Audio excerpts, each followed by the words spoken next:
John with Total Knee Coach, and I'm going to share with you the 5 biggest mistakes that I see that people make after knee replacement surgery that adversely impacts their outcome.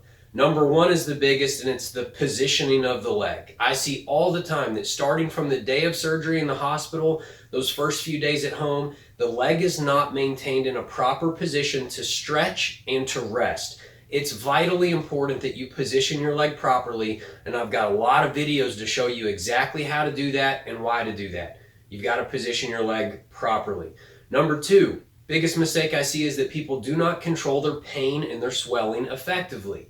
We've got a lot of resources on the site to show you how to do that, but proper use of your pain medicine, proper use of your ice, proper use of your positioning is going to help you control pain and swelling better so that you can do the rest of your rehab better. That leads me into step number 3 with the rehab.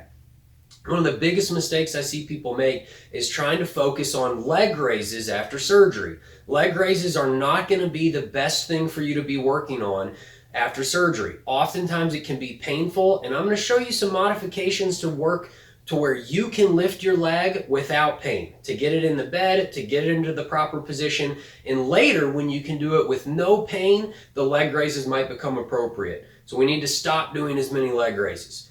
That leads into number 4, doing the wrong activities. I have a lot of patients that want to focus on trying to do a lot of activity or a lot of walking early on from surgery. That will come. If we focus on the right things early, you will get your activity levels up and you will get to be able to walk more. Those are not the things to be focusing on those first few days and those first couple weeks after surgery, which leads to number 5. The 5th biggest thing that I see is people do not work on their range of motion in the best ways possible.